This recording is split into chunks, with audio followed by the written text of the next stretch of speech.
সুবহানাহু ওয়া তাআলা একটি কথা বলছেন যে আর রিজালু কাওয়ামুনা আলান নিসা, তবে আপনাকে আপনার পুরুষকে আপনার প্রতি কর্তা বানিয়েছে, আপনার প্রতি কর্তা বানিয়েছে।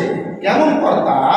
যে আপনার স্বামী যেদিন আপনাকে তিনটি কথার বন্ধন নিয়ে নেয়, সেদিন আপনার দায়িত্ব কাঁধে নিয়েছে যে আমি আমার এটা স্ত্রী, একে আমার খাওয়া দাওয়া এর সমস্ত কিছু এর দায়িত্ব আমার, তাই না?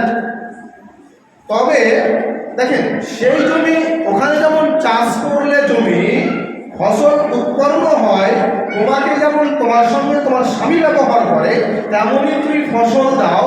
সেই ফসল পৃথিবীতে এত দামি ফসল, এত মিষ্টি ফসল আর পৃথিবীতে হয় তাই। আরে টাকার থেকে টাকা সুদ মিষ্টি মানুষ বলে না? নাতি নাতনি যখন হয় তখন মনে হচ্ছে মেয়ের মায়েরা উঠে যাচ্ছে, নাতি নাতনির কথা বললে সব মায়ের ভয় হয় না? যাদের হয়েছেন তারা বুঝতে পারছেন, অবশ্যই বুঝতে পারছেন। এবার চলুন, যে আপনি আসলে এক প্রকার জমি, তাহলে আপনি জমি এ কথাটা বললাম কেন? যে যেই জমিতে যেমন ভালো মাটি হবে তেমন ফসল ভালো হবে, বুঝতে পারছেন না? জমির যদি মাটি ভালো হয় তাহলে ফসল ভালো হবে না? তেমনই যদি মা ভালো হয় তাহলে ওই পরিবারের সদস্য ভালো হবে। কি করে ভালো হবে?